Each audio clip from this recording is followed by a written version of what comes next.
नमस्कार। आप सबों का एक बार फिर से स्वागत है मेरे सोशल मीडिया अकाउंट पर, सोशल मीडिया पेज पर। मैं उम्मीद करता हूं कि इस लॉकडाउन के दौरान आप सब अपने अपने घरों में ही होंगे और सुरक्षित होंगे। एक बार फिर आपके सामने हूं अपने किस्से और कहानियों के पिटारे से एक और छोटी सी कहानी लेकर, जो मैं उम्मीद करता हूं कि एक बड़ी सीख देकर के जाएगी। कहानी बहुत पुराने समय की है। एक राजा था। राजा बहुत बूढ़ा हो चला था। काफी समय हो गया था उसे राज भोगते हुए, लेकिन उसके मन से राजपाट का मोह नहीं जाता था। लालच। एक दिन राजा ने सोचा कि क्यों ना अपने दरबार में एक उत्सव रखा जाए। थोड़ा नाच गाना होगा तो मन बहलेगा। राजा ने अपने आसपास के जितने भी पड़ोसी देश थे उन सबों को निमंत्रण भिजवाया कि आप सब आएं और इस समारोह का हिस्सा बने, नाच गाने का लुत्फ उठाएं। राजा ने अपने गुरुदेव को भी सादर निमंत्रण भिजवाया। इस समारोह को रोचक बनाने के लिए राजा ने उस राज्य की सबसे बड़ी नाचने वाली को बुला भेजा, ताकि जब वो नर्तकी अपने नृत्य का जलवा चारों ओर बिखेरे, सभी लोग राजा की वाह वाह करें।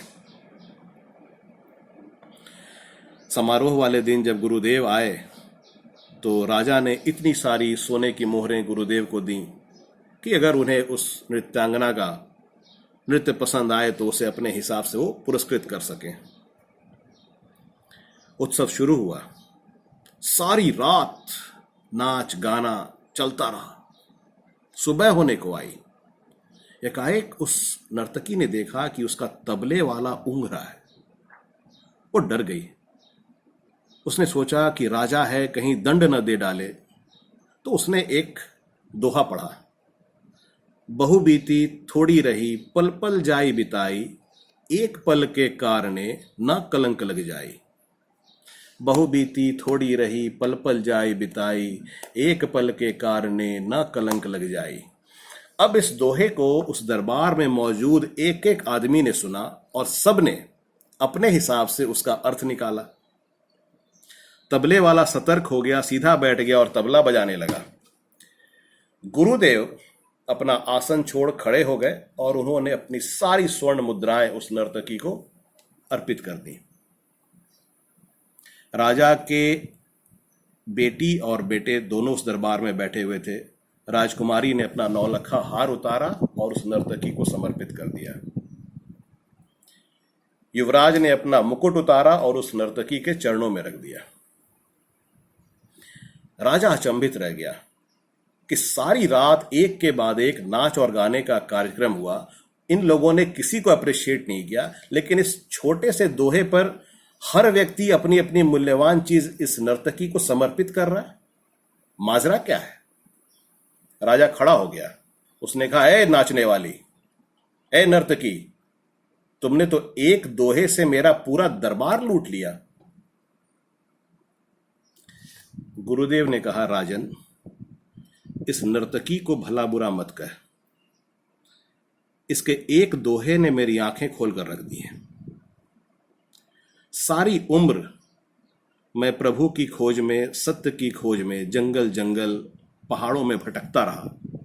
बूढ़ा हो गया और जब मरने का वक्त आया है, मैं तुम्हारे दरबार में बैठकर इस नर्तकी का नाच देख रहा हूं। ये कलंक मैं अपने माथे पर लेकर नहीं रह सकता। भाई, मैं तो चला। और गुरुदेव वापस जंगलों की तरफ निकल गए, सत्य की खोज में। राजकुमारी ने कहा कि पिताश्री, मेरी अब शादी की उम्र हो चली है, लेकिन आपका ध्यान इस बात पर कभी नहीं जाता। थक हार कर मैंने सोचा था कि आज रात ही आपके महावत के साथ भाग जाऊंगी और शादी कर लूंगी, लेकिन इस नर्तकी के दोहे से मेरी आंखें खुल गईं। आज न कल आप मेरी शादी तो करेंगे ही, तो क्यों थोड़े से वक्त के लिए भागकर शादी करूं और आपके सर पर कलंक लगाऊं? और यह सोचकर मैंने अपना इरादा बदल दिया। अब राजकुमार की बारी आई। युवराज ने कहा कि पिताश्री, आपकी इतनी अवस्था हो गई है, लेकिन आप ये राज मेरे नाम नहीं कर रहे, मुझे राजा घोषित नहीं कर रहे। तंग आकर मैंने फैसला किया था कि आज रात ही आपके सैनिकों के साथ मिलकर आपकी हत्या कर दूंगा और यह राज हड़प लूंगा।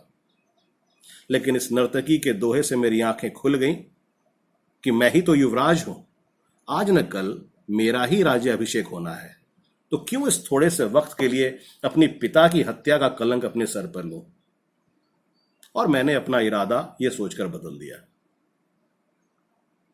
राजा हैरान था कि इस छोटे से दोहे में इतना गहरा अर्थ छुपा हुआ है। राजा ने कहा यही सही वक्त है कि वो भी सब कुछ त्याग दे और सत्य की खोज में चला जाए। उसने फौरन राजकुमारी से कहा कि राजकुमारी, इस दरबार में इतने सारे राजा महाराज आए हुए हैं, इतने सारे राजकुमार आए हुए हैं, इनमें से जो तुम्हें पसंद हो तुम बताओ, मैं तुम्हारी शादी यहीं ठीक कर देता हूं। ऐसा ही हुआ। राजकुमारी ने एक को सिलेक्ट किया और उसका विवाह तय कर दिया गया। राजा ने फिर कहा कि राजकुमार का भी राज्याभिषेक अभी इसी वक्त होगा और राजकुमार को वहां का राजा घोषित कर दिया गया। और ये सब संपन्न करने के बाद राजा सत्य की तलाश में सब कुछ छोड़कर, राजपाट छोड़कर अपने गुरु के पीछे चला गया। नर्तकी ने देखा कि उसके इस छोटे से दोहे का इतने बड़े बड़े लोगों पर ऐसा असर हुआ है। उसने सोचा कि मैं भी क्यों ये छोटा मोटा काम करूं नाचने गाने का, मैं भी ये सब कुछ छोड़कर प्रभु की शरण में चली जाती हूं। और उसने भी अंततः संन्यास ले लिया, सन्यासिन बन गई। दोस्तों, अगर देखा जाए तो इस दोहे का अर्थ बहुत गहरा है। बहु बीती थोड़ी रही, पल पल जाई बिताई।